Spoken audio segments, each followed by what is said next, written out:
The small, quiet town of Hartsville was a place where nothing ever seemed to happen.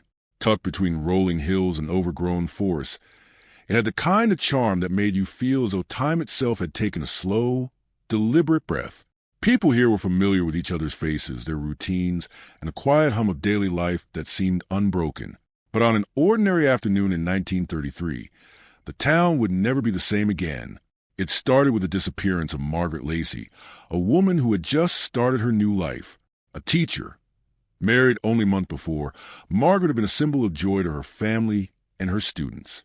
To the outside world, she seemed as if she had it all: love, a promising career, and the future before her. But all of that was snatched away in an instant. She simply vanished. In the beginning, her disappearance felt like the kind of thing that would resolve itself. A misunderstanding, a miscommunication. After all, Margaret had only been married for a few months. Maybe she had needed time alone, or perhaps there had been some sort of family emergency. But then days stretched into weeks and weeks into months, and the search for Margaret Lacey grew colder with every passing hour. Her husband, Daniel, was the first to raise the alarm. His panic was palpable, but it was mixed with something else, something darker, something more reserved. He had called the police. Of course, a missing person report was filed, and an investigation began. But as the days wore on, people began to ask questions. The more they searched, the more they uncovered. And with each new piece of information, the more unsettled they became. It wasn't just the fact that Margaret was gone that unsettled the townspeople. It was how the pieces didn't fit. Daniel, for all his obvious distress, seemed attached in a way that no one could explain. His words didn't seem to align with his emotions. His actions, how he spent long hours away from home, avoiding anyone who tried to get close, spoke of something more than just a grieving husband. He appeared almost relieved. But it wasn't just Daniel's strange behavior that sent waves of unease through the town. The more people looked into Margaret's life, the more they found that nothing was as it appeared. She had always been a devoted teacher, the kind of woman who gave her all to her students, who spent her evenings preparing lessons, always with a kind word for everyone. But a quiet, almost imperceptible change had occurred in her behavior in the months leading up to her disappearance. She had started to withdraw. She had become distant, her usual warmth replaced by a vague, restless energy that no one could explain. And it wasn't just her behavior that changed. There were things she had started to hide. Margaret, it seemed, had been keeping secrets. Small things at first, like letters she had written but not mailed, or conversations she had with friends that felt strained, like there was something she was trying to say but couldn't. People who had known her for years began to notice a shift. She became more reclusive, less willing to talk, and when she did speak, it felt as though she was saying only what she thought others wanted to hear. There were whispers, small rumors, things people couldn't quite put together, like the way she would look over her shoulder whenever she thought no one was watching, as though someone was following her, or maybe something was chasing her. And then the attic letter was discovered. It wasn't found right away. It was weeks after Margaret had disappeared that anyone even thought to look in the attic. The house was searched, her belongings were gone through, but nothing turned up until one day, a local historian, a man named Walter Adams, was helping the family sort through some old boxes in the attic when he came across a small, yellowed envelope. It was hidden away in the corner of a dusty chest, tucked behind old furniture and stacks of forgotten papers. He opened it slowly, and as he read, he could feel the weight of what he had just uncovered settle over him like a thick fog. The letter was written in Margaret's hand, but the words on the page were not those of a woman in control. It was a desperate letter, filled with signs of fear and confusion. It spoke of unease, of being watched, of feeling trapped in a world that had turned unfamiliar. Margaret wrote about being unable to trust those around her, of seeing things in her home that didn't belong, of hearing whispers in the night, and of a presence that seemed to loom over her, even in the quietest moments. It was clear from the letter that Margaret had known something was terribly wrong long before she disappeared. But what was even more unsettling was the tone of the letter. It wasn't a simple account of her fears. It was a plea for help, a last attempt to make sense of something she couldn't explain. The letter ended abruptly, with no sign of resolution, as though Margaret had been interrupted, as though she had never intended for anyone to find it at all. The discovery of the letter sent shockwaves through the investigation. It was the first real clue that anything might have been amiss in Margaret's life, but it also raised a question that no one knew how to answer. If Margaret had been so afraid, why hadn't she shared this with anyone before she disappeared? Why had she kept it hidden? And who or what had caused her to fear so deeply? As the authorities tried to piece together the meaning of the letter, a pattern began to emerge. Margaret's unease, her fear, her sense of being trapped. These weren't random feelings. Something had been happening in the weeks leading up to her disappearance. Something dark and dangerous that no one had seen coming. But what was it? What had happened to this woman, this teacher, who had seemed so full of promise and light? The more they tried to dig into her life, the more elusive the answers became. People spoke of her fondly, but there were few who truly knew her. As the investigation dragged on, the town's collective sense of confusion and unease grew. It wasn't just a disappearance that haunted them. It was a nagging feeling that they had all missed something, that there was a piece of the puzzle that was just out of reach. And so, the mystery deepened. The town, once quiet and unassuming, became a place where every glance, every conversation, felt loaded with suspicion. Neighbors looked at each other differently now, wondering if they had missed something. Had they failed Margaret? Had they failed to see the signs of her distress? Or worse, had they known all along and done nothing? The tension hung thick in the air, a quiet storm waiting to break. Margaret Lacey had vanished. But the truth about her disappearance, about the letter she left behind, had only just begun to surface. And with every passing day, the mystery seemed to grow larger, more impossible to ignore. For the people of Hartsville, life would never return to the quiet normality it once had. Something had changed, something deep and irreversible. And no one would be able to forget the name of Margaret Lacey, the teacher who vanished, or the attic letter that changed everything. The attic was not a place anyone in the Lacey household ventured into often. It had always been a dark, forgotten space, tucked away above the main living area of the small home, filled with the kind of memories people typically leave to gather dust. It was where old trunks, forgotten knickknacks, and broken furniture lived out their final days. The air was thick with the scent of mothballs and aged paper. The wooden floorboards creaked underfoot with every step, and the light that filtered into the single, grimy window was dim and faint, casting everything in a soft, ghostly glow. Walter Adams, a local historian who had known the Lacys for many years, was the one to first step foot into that attic after Margaret's disappearance. He wasn't expecting to find anything remarkable. He had been helping the family with the tedious process of sorting through their belongings, trying to organize and categorize the remnants of Margaret's life. When someone goes missing, it's natural to try to cling to the remnants of their existence, as if holding on to their possessions might bring them back, might somehow explain their absence. As Walter shifted to the piles of forgotten objects, old school books, clothing that no longer fit, a porcelain teapot Margaret had received as a wedding gift, a corner of the room caught his attention. Tucked behind a stack of yellow newspapers and an old wooden chair, there was a large, dust-covered chest. It was nondescript and unremarkable, just another piece of furniture. Yet there was something about it that drew him in. Perhaps it was the way it seemed out of place, or maybe it was the sheer weight of the atmosphere that had settled over the house in the wake of Margaret's disappearance. He lifted the lid of the chest slowly, and the musty air of the attic seemed to grow heavier. Inside, it was crammed with a mix of old papers, forgotten photographs, and household items that no one had thought to touch in years. But there, among the clutter, something else caught Walter's eye, an envelope. It was plain, with no markings except for a name scrawled in faint ink. It read, to be read only when necessary. The handwriting was unmistakably Margaret's, though it was a bit shaky, as if written in haste. Walter's heart skipped a beat. He knew something had been wrong with Margaret, but no one had mentioned an envelope like this before. His curiosity got the better of him, and he carefully opened it, not knowing that this small action would unravel everything. Inside the envelope, Walter found a single sheet of paper, worn and fragile, as if it had been handled numerous times. The words written on it were barely legible in places, but the message was clear enough to send a chill down his spine. Margaret had written the letter with a level of urgency and fear that was unmistakable. It wasn't just a letter. It was a confession, a cry for help that no one had known about. The letter began with a few mundane sentences about the weather, about her teaching schedule, but then it quickly turned darker, more frantic. Margaret wrote about feeling watched, of the oppressive sense that something was wrong. She mentioned that there were strange sounds at night, scratching, tapping, things that couldn't be explained. It seemed like a minor paranoia at first, but as the letter went on, the tone shifted.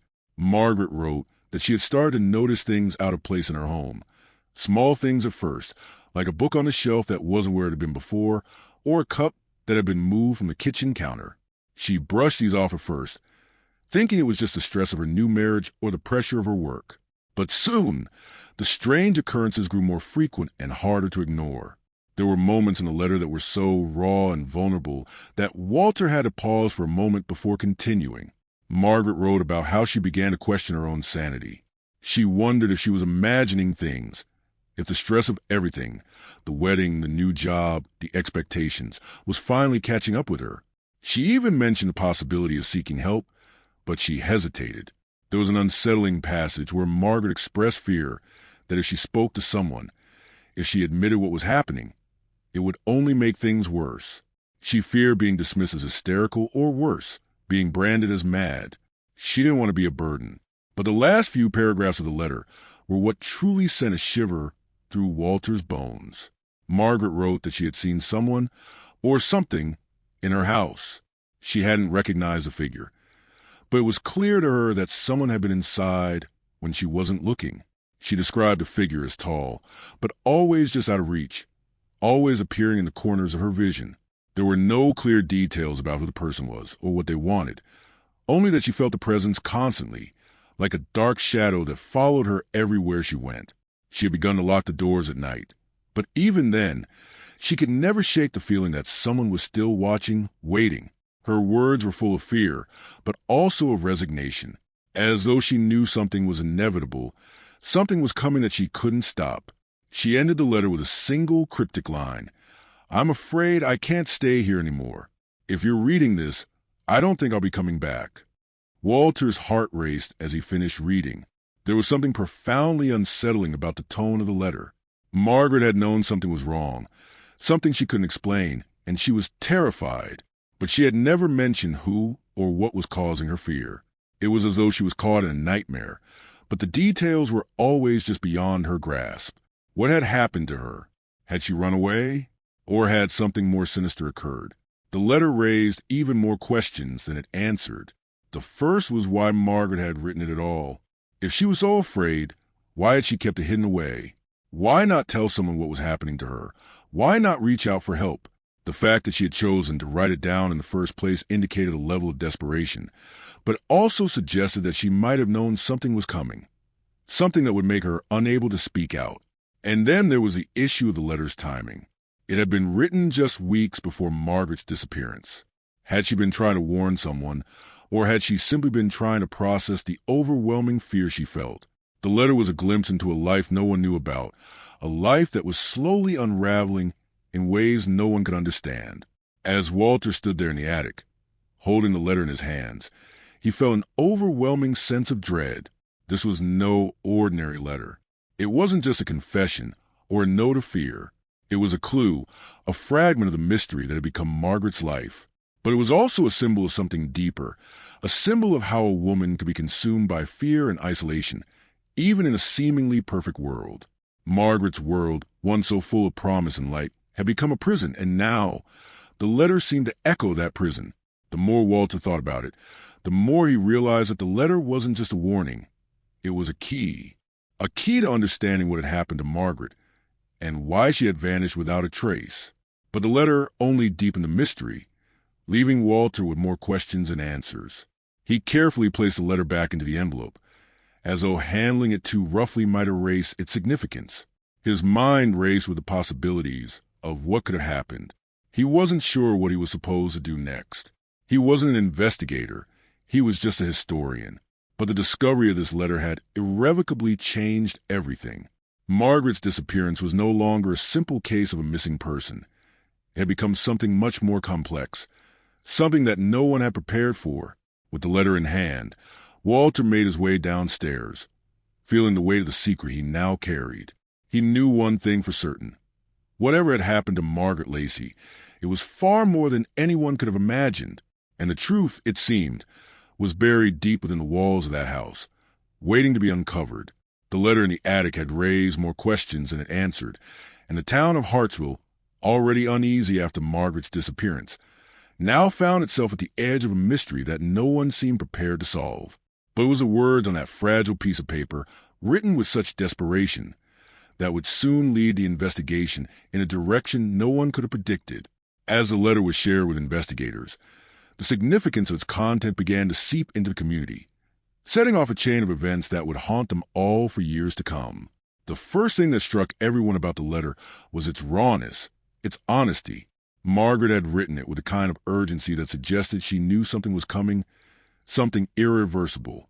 But the letter was not just a tale of mounting fear. It was a desperate plea, a silent scream for help that had gone unheard. What had caused her feel so unsafe in her own home? Why had she not spoken to anyone? The deeper the investigators dug, the more unsettling the answers seemed to be. For the first time, it was clear that Margaret's life had not been as perfect as it had seemed. In the days that followed, her colleagues, friends, and family began to recall things they had missed, small details they had brushed aside in the chaos of their own lives. Her closest friends spoke of how she had begun to withdraw in the months before her disappearance, her once bubbly personality becoming distant, almost fragile.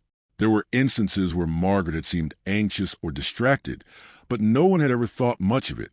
After all, it was a period of great transition for her, a new marriage, a new life. But those close to her now wondered if they had misread the signs all along. Margaret had never seemed like the type to share her personal struggles, and perhaps that was the greatest clue of all. She had always been someone who gave so much of herself to others. As a teacher, she poured her heart into her students. She had a gift for nurturing, for connecting with the children who often came from broken homes or difficult circumstances. Margaret's warmth was a beacon for many, a constant in a world that often felt uncertain. She was admired by all who knew her, praised for her dedication and commitment. But as the investigations unfolded, it became clear that this was just one layer of a woman who had far more to conceal than anyone had ever realized. Some of Margaret's colleagues began to recall moments when she had seemed almost paranoid. She would often make offhand comments about feeling like someone was watching her, but they had always assumed it was nothing more than stress. She had spoken once of feeling as though someone had been in her classroom when she wasn't there, but when pressed, she dismissed it as nothing. Her co-workers had chalked it up to the anxieties of a young teacher adjusting to a new job. But now, with the letter in hand, those comments took on a new, chilling significance. Margaret had not simply been stressed. She had been terrified, and no one had seen it coming. There were whispers in the town about the changes in Margaret's behavior that had taken place shortly before her disappearance. People spoke of how she had become more distant, more withdrawn. Her once sunny demeanor was replaced with quiet unease that no one could place. She stopped inviting people over for dinner, stopped attending social events. When she did venture out, her eyes always seemed to dart around, as though she was constantly looking over her shoulder. Her friends and family, all of whom had been so close to her, began to ask themselves the same question. Why hadn't we seen it? Why hadn't we noticed that Margaret was in trouble? But the truth was, none of them had any answers. The signs were subtle, almost imperceptible, and Margaret had always been so good at hiding her vulnerabilities behind a smile, behind that layer of charm and warmth that made her so easy to love. Now, looking back, it felt like they had all been blind to the quiet storm brewing within her. As investigators dug deeper into Margaret's life, they began to uncover another layer of her existence, one that had remained hidden from everyone. It was a life filled with secrets, with whispered conversations, with moments that no one had ever been privy to. Margaret had been involved in a secret relationship, one that she had kept hidden from even her closest friends and family. It wasn't an affair in a conventional sense, but it was just as complex and just as dangerous. Margaret had been seeing someone she had known for a long time, but had never once mentioned. His name was Thomas Bellamy, a local man with a reputation that had always been a little murky. He was a loner, a man with a quiet demeanor who had always kept to himself. He didn't live in Hartsville, but he was frequently seen around town, often in the background, as if he were just a shadow passing through.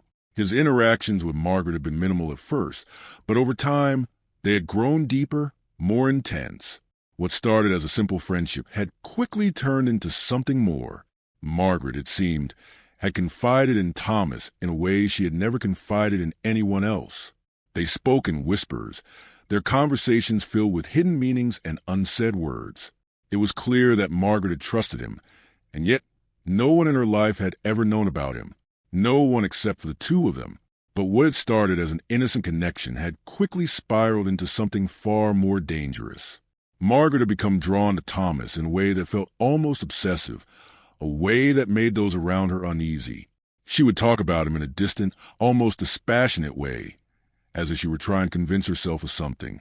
And then there were the moments when Margaret would seem restless, agitated, as though she were caught between two worlds, between the life she had chosen and the life she was secretly living. There was no concrete evidence of anything inappropriate, no definitive proof that Thomas had done anything to harm Margaret. But as the investigation continued, the picture that began to emerge was one of a woman torn between two very different worlds. One world was a life she had built with her new husband, Daniel, a life that appeared perfect on the outside. The other was a world she had kept hidden, a world that was filled with unspoken desires, fears, and a growing sense of danger.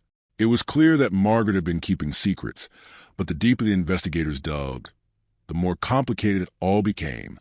She had been hiding something about Thomas, something that no one could quite put their finger on. Had it been an affair, or was it something more sinister, something that had driven her to feel as though she was being watched, as though she was being stalked? What was undeniable, however, was that Margaret had been caught in a whirlwind of emotions and contradictions. She had been in love, perhaps, but also afraid. She had been seeking something, someone who could give her the reassurance and the excitement she had not been able to find in her marriage. But it wasn't just about love or longing. There was a darkness to Margaret's connection with Thomas, something that no one had seen before. It was a connection that had pushed her to the brink, a connection that had ultimately led her to write that final letter, the letter that had revealed everything. As the letter was analyzed and the investigation continued, the pieces of Margaret's life slowly came together. What had started as a simple case of a missing person was now an intricate web of secrets, lies, and buried fears. The more they uncovered, the clearer it became that Margaret had been trying to escape from something or someone who had been chasing her, even in the confines of her own home. The question now was not whether Margaret had disappeared of her own accord, but whether someone or something had forced her to vanish. And with every new detail that emerged, the story became more complicated, more heartbreaking. The final twist was still hidden, waiting to be uncovered. But as the investigation continued, one thing was certain. Margaret's disappearance was only the beginning of a far darker mystery that was yet to be unraveled. The town of Hartsville had always been a place where everyone knew each other's name. The sort of small town where the rhythm of life never changed, where gossip was a currency and neighbors trusted one another implicitly. It was a town where secrets didn't stay hidden for long, or so people liked to believe. Yet, in the wake of Margaret Lacey's sudden disappearance, the very fabric of the town seemed to warp under the weight of unanswered questions. The truth was, Hartsville had always been a place steeped in unspoken rules, a place where things were often swept under the rug, ignored until they could no longer be ignored. Margaret's disappearance shattered the town's veneer of normalcy, exposing cracks in the seemingly tranquil community. As the weeks turned into months and the investigation went nowhere, the whispers began. It was subtle at first, little murmurs shared over the fence or across the pews at church. Neighbors who had once exchanged pleasantries now eyed one another with suspicion. The town's residents had always taken pride in their tight-knit nature, but now it felt as though the very air was charged with an unease that no one could shake. People looked at their neighbors differently, and those who had once considered themselves closest to Margaret began to question what they really knew about her. The first group to feel the sting of doubt was her family. Her parents, particularly her mother, were devastated by her disappearance, but there was something about their reaction that seemed off to others. Margaret's parents had been living in a different town about an hour away, and while they had immediately traveled to Hartsville when they were informed of Margaret's absence, Their behaviors seemed detached, almost as if they were resigned to the fact that their daughter was gone. They put on a brave face, of course, but there was a distinct chill in their eyes whenever anyone spoke to them about Margaret's disappearance. The family members who had once been close seemed to retreat into themselves, unwilling or unable to provide any real insight into what had happened. It was as though they were holding something back. They weren't hiding the truth, but something deeper, a painful understanding that they had not shared with anyone else. But it wasn't just Margaret's family who seemed distant. The town's residents who had been closest to Margaret, her colleagues at the local school, her neighbors, also began to distance themselves. In the months following her disappearance, some of Margaret's closest friends seemed to disappear as well, either moving away or avoiding public gatherings. It was as though the whole town had become infected by a sense of guilt, as if they were all complicit in Margaret's fate, even if they hadn't directly caused it. Perhaps it was their lack of attention, their failure to notice the warning signs. Or perhaps it was a weight of knowing that they had all missed something important, something they could not undo. The school, where Margaret had taught for several years, became the epicenter of the town's anxiety. The building, once filled with the bright energy of students eager to learn, now felt hollow, empty. The classrooms where Margaret had spent so many hours now seemed haunted. Her desk remained untouched. Her chalkboard notes still hung in place. It was as if she had simply vanished, leaving behind the ghost of her presence in every corner. Teachers and students alike would often linger outside her door, staring at the empty classroom, unsure of how to proceed. But it wasn't just the absence of Margaret that unsettled them. It was the fact that no one could offer a clear explanation as to why she was gone or where she had gone. Her colleagues, many of whom had known her for years, spoke in vague terms about her recent changes in behavior, but no one could articulate anything specific. What made things even more complicated was the fact that no one was willing to speak openly about Margaret's relationship with Thomas Bellamy, the mysterious man who had become a significant, yet largely secret, part of her life. While no one had outright accused him of involvement in Margaret's disappearance, there was an undeniable sense that Thomas's presence had been a catalyst for something darker. He was a man who had always been on the periphery of the town, someone who came and went, rarely making an impression, but always there, lurking in the background. When his name was mentioned, people didn't speak it with the warmth reserved for old friends. They spoke it with certain distance, a hesitation that suggested more than simple indifference. The truth about Thomas, though, was a story no one wanted to hear. He had been, in the eyes of the townspeople, an outsider, and people distrusted what they didn't know. Margaret had become involved with him during a time when her life was changing, a time when she seemed vulnerable and unsure of herself. Thomas had appeared almost out of nowhere, offering Margaret something she seemed to need at the time, attention, perhaps, or just someone to listen to her fears. But in Hartsville, where everyone was connected by thin threads of relationships and shared histories, outsiders like Thomas were often seen as threats, especially when their intentions were unclear. And yet, no one had asked important questions about Thomas, questions that might have unraveled the mystery of what had really happened to Margaret. Her disappearance was a turning point for the town. It became an unspoken riddle, a haunting presence that lingered over everything. The usual small-town gossip turned darker, more speculative. As people gathered in cafes and on street corners, they exchanged theories, none of which seemed to make sense, but all of which were rooted in the same underlying suspicion. There was more to Margaret's disappearance than anyone was admitting. The teachers who had once been her friends now seemed distant. The neighbors who had been so quick to greet her now avoided eye contact. Everyone was trying to piece together the puzzle. But the more they learned, the more they realized how little they actually knew about Margaret's life.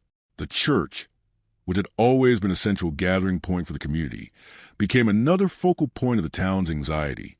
Reverend Hughes, who had known Margaret and her family for years, became increasingly worried about the toll the disappearance was taking on the town's faith. People began showing up at services with darker thoughts in their minds, questioning whether the town had been cursed, whether Margaret's disappearance was a sign of something far worse on the horizon. The Reverend's sermons took on a more somber tone, addressing themes of sin and redemption. But even he seemed uncertain of what to say. The town was adrift, and no one had the answers. It wasn't just the adults who were affected by the absence of Margaret. It was the children who had known her as their teacher, their guide. They had grown attached to her in a way that only children can, trusting her completely, believing in her steadfast care. And now she was gone. There was an emptiness in the classrooms that could not be filled. The students who had once sat at her feet, soaking in every lesson, were now left with nothing but questions. Some of them had begun to talk about strange things they had seen, things they hadn't told anyone else. One child spoke of hearing strange noises in the school at night. Another claimed to have seen shadows moving in the hallways when no one else was around. To the adults, these stories were nothing more than imagination run wild, a coping mechanism for the absence of a beloved teacher. But to the children, there was something deeper, something they couldn't articulate but felt with every fiber of their being. The town had changed, and nothing would ever be the same again. As the investigation dragged on, the emotional weight of Margaret's disappearance began to wear on the entire community. No one could escape the heavy silence that hung in the air. It was as though the town itself had become a victim of the mystery, its people bound together in a collective unease, each person haunted by the same nagging question. What happened to Margaret Lacey? As the weeks turned into months, the investigation into her disappearance seemed to stall. No new leads, no breakthroughs. The police were baffled, and the search efforts grew less focused. And in the midst of it all, Hartsville seemed to hold its breath. Time passed, but the echoes of Margaret's life and her disappearance reverberated through the town. It was clear that no one could move on, that the town would never return to the easy comfort it had once known. Margaret's absence had marked the beginning of a new reality, one where nothing could ever be quite as simple as it had once been. Everyone in Hartsville had been touched by Margaret's disappearance, and no one could say for sure how much of the truth they would ever uncover. The town had been forced to confront its own darkness, its own hidden fears, and the knowledge that sometimes the hardest truths are the ones that go unspoken, lurking in the shadows of the past. But as long as the mystery of Margaret's disappearance remained unsolved, the town would never truly find peace. The answers were out there, buried somewhere deep beneath the surface, waiting to be uncovered. But the longer it took, the more the mystery seemed to grow, leaving everyone in Hartsville to wonder if they could ever return to the lives they once knew. As the investigation into Margaret Lacey's disappearance trudged forward, it became increasingly clear that the answers would not come easily. The letter, so chilling in its revelation of her hidden fears, had been the spark that ignited a deeper inquiry into her life, yet it had done little to untangle the complex web of secrets she had left behind. The investigation was now a race against time, but the more they uncovered, the less certain anyone seemed of what had really happened to Margaret. In fact, the closer they got to the truth, the more it felt as though the town itself had become a maze, its people all trapped in their own versions of reality, trying to make sense of something that defied logic. Margaret's husband, Daniel Lacey, had remained an enigma throughout the entire process. His behavior, which had once been viewed as simply the actions of a grieving spouse, now raised more questions than ever. While the town had initially sympathized with Daniel, as the weeks wore on, doubts began to creep in. He was a man of few words, reserved, almost to the point of being aloof.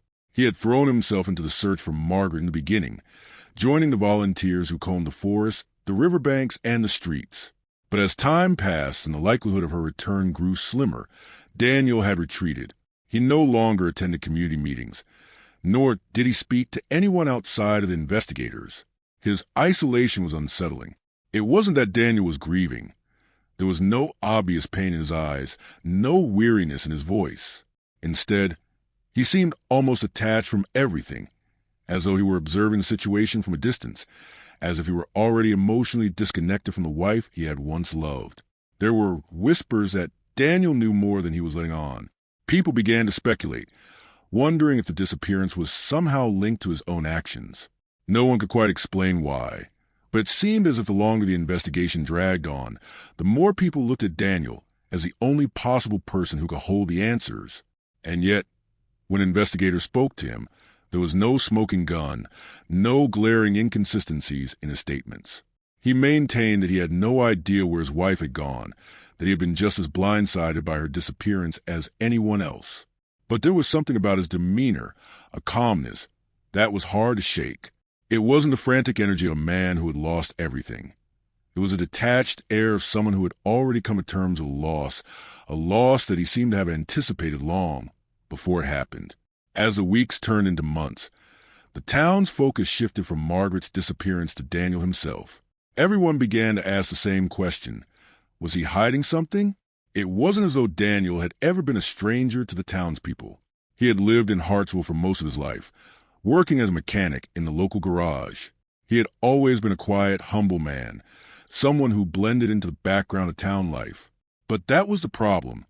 He had always been so quiet, so reserved, that no one had ever really known him. No one had known the man who had married Margaret Lacey, the woman who was adored by everyone who met her.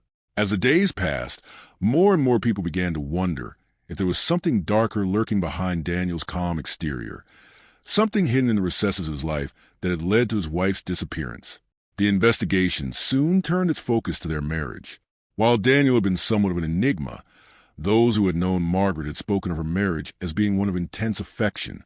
To outsiders, it seemed like the perfect union, two people in love, starting their life together. But as the investigators dug deeper into their relationship, the cracks began to show. It wasn't that Margaret had ever been unhappy.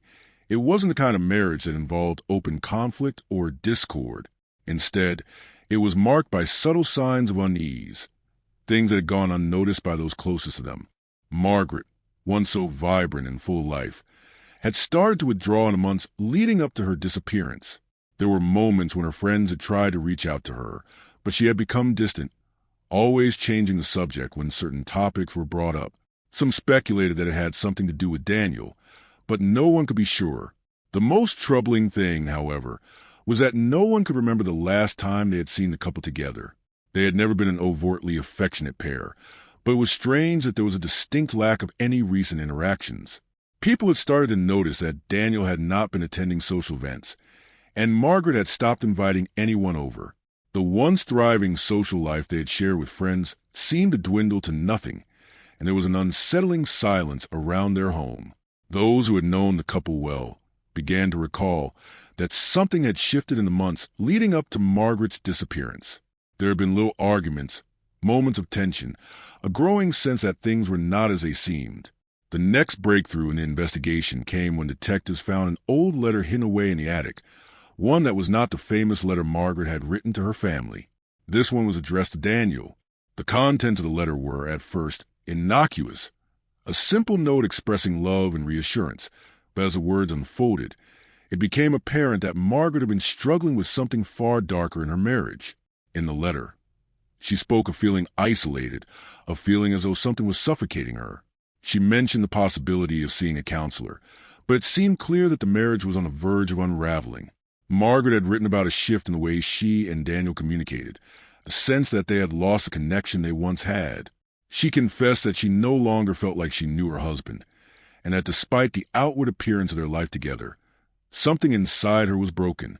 The final words of the letter were stark. "I fear I have lost myself in this marriage. I don't know where we're going, but I need to find a way back to me." The letter was a devastating revelation. It cast Daniel in a new light. No longer just a husband of a missing woman, but a man whose marriage had been in a state of quiet turmoil. The investigation into Margaret's disappearance took on a new urgency. If Margaret had been unhappy, if she felt trapped or suffocated, could it be that she had disappeared of her own accord, or had something happened to her that forced her to flee? The idea that she had run away, perhaps to escape a marriage she felt had become a prison, was a possibility that investigators now had to consider. But if that were the case, why had she left behind all the things she had worked for, her job, her students, the life she had carefully built? There was no sign that Margaret had intended to leave Hartsville, no indication that she had planned an escape. As Daniel became the primary focus of the investigation, the people of Hartsville grew more divided. Some insisted that he had nothing to do with his wife's disappearance, that he was as much a victim as anyone else. They pointed to the lack of any concrete evidence, the fact that he had not been seen acting suspiciously in the days following Margaret's disappearance. But others, the ones who had begun to suspect that there was more to the story, began to whisper about Daniel's potential involvement. Was it possible that he had played a role in Margaret's vanishing, even if unconsciously? Had his coldness, his emotional distance, driven her to a point of desperation? To the point where she felt she had no choice but to disappear? The investigation began to spiral in new directions. The police spoke to Daniel multiple times, but he continued to deny any involvement, his answers always calm, always measured. His alibis checked out, and there was no evidence of foul play. Yet, the more investigators spoke to him, the more they began to wonder, was it possible that Daniel knew exactly where Margaret was, and that he had been hiding the truth all along? Could it be that, in the depths of their troubled marriage, he had played a role in her decision to disappear? Despite the growing suspicions, no one could move forward with any certainty. Daniel was not the only puzzle in this mystery. There were still so many unanswered questions. Why had Margaret written the letter? Why had she felt so trapped? Who was the other presence she had spoken of in her final communication? And what had really happened to her in those final days before she vanished? As the investigation stretched on, it became increasingly clear that the truth was buried deeper than anyone could have imagined. There was a sense that the answers were not just hidden in the details of Margaret's life, but in the layers of secrecy and unspoken truths that bound the town of Hartsville together. Margaret's disappearance had not just disrupted the lives of her loved ones, it uncovered something darker within the town itself. In their search for answers, the people of Hartsville will be forced to confront not only the mystery of Margaret Lacey's disappearance, but the secrets that had long been buried within the very community they thought they knew so well. The turning point in the investigation came when, after months of dead ends and speculation, a piece of crucial evidence emerged from an unexpected source. The breakthrough, however, wasn't a grand revelation or a shocking discovery. It was something smaller, more subtle, that had long been overlooked. Something hidden in plain sight, buried beneath layers of ordinary life. A simple phone call made in the dead of night set the course for the unraveling of the mystery. The call came from a man no one had paid much attention to before, and yet his information would turn out to be more valuable than anyone could have anticipated. Thomas Bellamy, the mysterious figure who had been a shadowy presence in Margaret's life, had not disappeared entirely as everyone had assumed. He had been living just outside Hartsville, keeping to himself, but he had never truly left the town behind. In fact, he had been watching, waiting, biding his time, perhaps unsure of how or when to reveal what he knew. But when he finally made the call, everything changed. The voice on the other end of the phone was calm, deliberate, and strangely detached. Bellamy claimed that he had information that could help in finding Margaret, though he didn't give many details over the phone. He told the investigator to meet him at a small, secluded spot on the outskirts of town, a place near the edge of the woods that had been largely forgotten by most. It was a strange request, and it set off alarm bells in the detective's mind, but there was no denying the urgency in Bellamy's voice. After so many weeks of uncertainty, of false leads and fruitless searching, the investigators had no choice but to follow the lead, even if it seemed bizarre. When they arrived at the meeting spot, it was as dark as expected, the only light coming from the fading glow of the evening sky. Bellamy was already waiting, standing in the shadow of a large oak tree, his face obscured by the dim light. The moment the detective stepped out of the car, Bellamy walked toward him, his hands in his pockets. There was a chill in the air, but Bellamy didn't seem to notice it. He was calm, almost too calm, and that unsettled the detective even more. "I know what happened to Margaret," Bellamy said, his voice low and steady. "But I need you to understand that I never meant for her to go this far." The words hung in the air like a weight, thick with meaning, yet the detective didn't know how to respond. What did Bellamy mean by that? And why had he waited so long to come forward with the information? He had been a part of Margaret's life, a constant presence at the edges of her world, and yet he had remained silent for so long. The confession was slow in coming, as if Bellamy needed to work through his own emotions, the guilt perhaps, or the fear of being implicated in something far darker than he was willing to admit. He spoke of Margaret with a strange reverence, as though she had been someone he cherished, someone he had grown attached to over the years. He explained that their relationship had never been physical in the conventional sense. It had been something else entirely. It was an emotional connection, one that had grown out of their shared moments, their quiet exchanges. But it was more than that, Bellamy said. It was something deeper, something he hadn't fully understood until it was too late. Bellamy confessed that he had known about the tensions in Margaret's marriage long before anyone else did.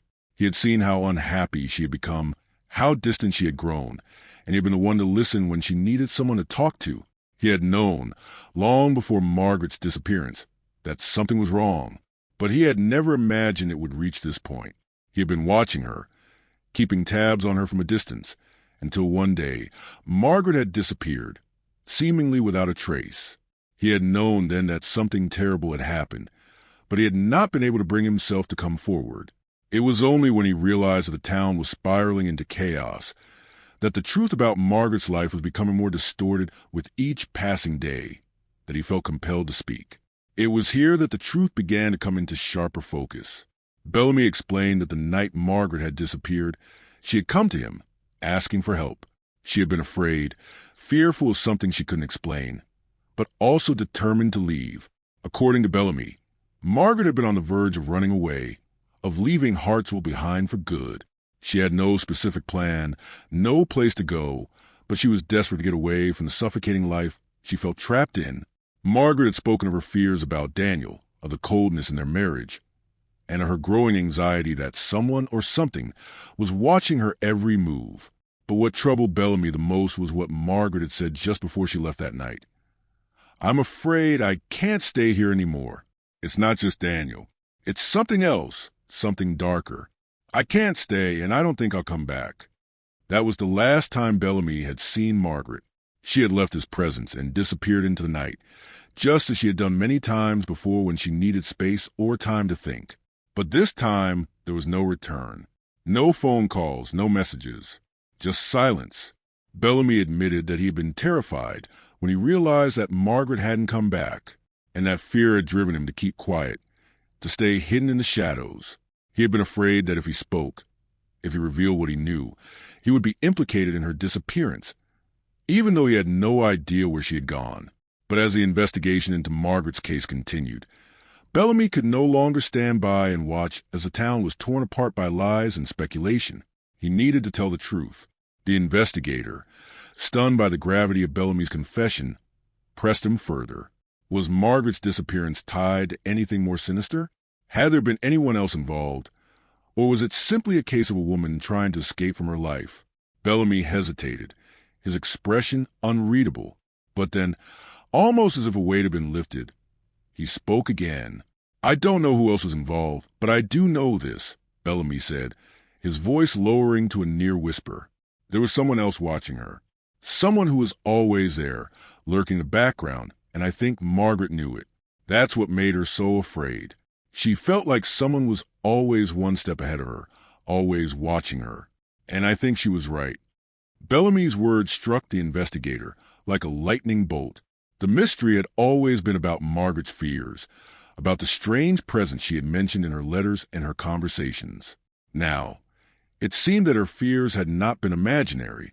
There had been someone else, someone who had been tracking her, watching her every move, and this person had been involved in Margaret's disappearance in some way. Bellamy couldn't provide any specifics about this unknown person, only that Margaret had mentioned him in passing. He had heard her speak of him once, in the weeks leading up to her disappearance, but she had been vague, reluctant to go into detail. It was clear, however, that Margaret had feared this person deeply, and that fear had driven her to the brink of running away. It wasn't just a marriage or her anxieties about Daniel. It was a shadowy figure who had been lurking in the background of her life, a figure that no one had ever seen. The detective left the meeting with a heavy heart, the weight of Bellamy's words weighing heavily on him. It was clear now that Margaret's disappearance was not as simple as it had once seemed. There was something more at play here, something darker and more elusive. The idea of a mysterious figure watching Margaret, controlling her life from behind the scenes, added an entirely new dimension to the case. It wasn't just a story about a troubled marriage or a woman who had wanted to escape. It was a story about fear, manipulation, and hidden forces working in the shadows, forces that no one had been able to identify until now. As the investigation continued, the detective pieced together the clues, searching for the truth about this elusive figure who had been haunting Margaret's life. With Bellamy's confession in hand, the investigators had a new lead to follow, but the road ahead remained unclear. They would have to dig deeper, uncovering hidden truths that had long been buried, all while grappling with the unsettling reality that someone had been pulling the strings behind the scenes. Margaret's disappearance was no longer just a tragic accident. It had become a puzzle with a far more complex and chilling solution. And the town of Hartsville was about to learn that the truth was much darker than they could have ever imagined. As the investigation into Margaret's disappearance deepened, the entire town of Hartsville began to feel the weight of the mystery pressing down on its quiet streets. The revelation of Thomas Bellamy's involvement had cast a long shadow over the community, but it was a mention of the unknown figure, someone who had been lurking in the background, watching Margaret, that began to send ripples to the people who had once known her so well. The search for answers was no longer just about Margaret's troubled marriage or her interactions with Bellamy. It was now a much darker, more complex puzzle, one that stretched into the unseen corners of her life. With Bellamy's confession hanging in the air, the investigators knew that they had to dig deeper, to uncover this mysterious figure who seemed to have manipulated Margaret, whose presence had driven her to fear for her safety in the final weeks of her life. They had no solid leads, only fragments of memories and cryptic words left behind by a woman who had been too terrified to speak freely, even to those closest to her. The question was no longer whether Margaret had run away or if something had happened to her at the hands of someone she knew. Now the question was, who had been watching her and why? The breakthrough came not from a new witness or a piece of hard evidence, but from a realization about Margaret herself. The more they examined her life, her interactions, her relationships, her habits, the more it became clear that Margaret had been hiding something so significant that it had ultimately led her to seek out help from Bellamy, someone she trusted in a way she hadn't trusted anyone else. As they sifted through her personal effects, her journals, and even her social media activity, patterns began to emerge. Margaret had been trying to reach out in small, subtle ways, signaling to those around her that something was terribly wrong, but her fear had kept her from coming right out and saying it. Margaret had always been the kind of person who gave of herself freely. She had a nurturing spirit, a deep desire to care for others. Her work as a teacher, where she dedicated herself to her students, had been a natural extension of this trait. She had been the kind of person who could make anyone feel seen, heard, and valued. But even the most open-hearted people have their limits, and Margaret's limits had been tested in ways no one could have imagined. As it turned out, Margaret's kindness, her willingness to help, had made her an easy target for manipulation. In her journals, Margaret spoke of a gradual erosion of her sense of self. She had mentioned a creeping feeling of being overwhelmed, of being drawn into situations and relationships that were not entirely healthy. But as much as she had recognized the shift, she had been unable to escape it. She had felt trapped not just by her marriage, but by an invisible force that had slowly tightened its grip on her. What had started as a sense of insecurity in her marriage had eventually blossomed into something much more insidious. She had become convinced that someone was controlling her, that someone was keeping watch over her every move, orchestrating events in her life in a way that felt far too deliberate to be coincidence. In one of her final journal entries, Margaret had written about an encounter that had left her shaken. She spoke of walking home from the grocery store one evening when she had felt someone following her. At first, she had brushed it off as her imagination, but the sensation grew stronger, more real with every step she took. She had turned a corner onto a quiet street and had caught a glimpse of a figure in the distance, someone standing motionless, just outside the reach of the street lights. The person had vanished before she could even get a good look. But Margaret had felt the weight of their gaze on her, a feeling of being watched that lingered long after she had made it safely inside her home. It was an experience that had rattled her, but what made it all the more unsettling was that she had written nothing further about it in her journal. She had left it as a singular, unexplained event, not revisiting it in any of the following entries, as if she had been too afraid to acknowledge what it truly meant. The journal was filled with similar moments, small incidents that on their own seemed insignificant, but when viewed in context, painted a disturbing picture. Margaret had described a growing sense of isolation, a feeling that no matter how much she tried to reach out to others, there was always a barrier between her and those around her. She had felt as though she was constantly being pulled in two directions. On one hand, trying to hold on to the life she had built with Daniel, the man she had married with so much hope and promise, and on the other hand, growing increasingly afraid of something she couldn't name, something that lurked in the shadows of her life. But the more they dug into Margaret's life, the more they began to question if it was truly just one person who had been watching her. Could it have been more than one? Had Margaret become entangled in something larger than she could understand, something that had set her on a path toward fear and eventual disappearance? And then there was the issue of the figure Bellamy had mentioned, the person who had been always there, lurking in the background, watching from the shadows. This figure, whoever they were, seemed to be the missing piece of the puzzle, the thread that tied together all of Margaret's strange experiences, all the quiet terror that had been building inside her. The investigators followed the only lead they had, the idea that someone in Margaret's life had been orchestrating these events. But who could it be? Who would have the means, the motive, and the opportunity to manipulate Margaret so completely? And why had she been so certain that she could not talk to anyone about it? Had she feared for her life? Or had she simply felt too ashamed to admit what she had become involved in? To answer these questions, the investigators needed to look at the people closest to Margaret, her husband Daniel and the mysterious Thomas Bellamy. But it wasn't just them who had been part of Margaret's world. There were others. People who had floated in and out of her life. People who could hold the key to understanding the full extent of what had been happening behind the scenes. They began to interview those who had known Margaret on a more casual basis. Her co-workers, her neighbors, even the people she had interacted with while running errands. Some of them had noticed her changing behavior, but none had been able to connect the dots. There was one woman, however, an old acquaintance from Margaret's childhood, who had recalled a conversation they had several months before her disappearance. Margaret had spoken cryptically about feeling, as though she were being pulled into something she didn't fully understand, something that had started innocently enough but had become increasingly controlling. She had mentioned feeling as though she was being watched, and how it had begun to affect her sense of reality. This was the first clear confirmation that Margaret had been aware of a larger influence in her life, something that had been manipulating her emotions, controlling her decisions. But what was the nature of this influence? Was it a person or something else entirely? And why had she been so unwilling to confront it directly? As the investigators pieced together more of Margaret's past, a troubling possibility emerged. It seemed that Margaret's fear might not have come from a single person, but from a web of influence that had been carefully woven around her. Whether it was Thomas Bellamy, Daniel, or someone else entirely, Margaret had been the target of a larger scheme, one that had been set in motion long before her disappearance. And the more the investigators uncovered, the more they realized that Margaret had been trying to escape not just her marriage, but the very life she had built in Hartsville. She had been trying to break free from a world that was closing in on her from every side. The pieces of the puzzle were starting to come together, but with each revelation, the mystery grew deeper.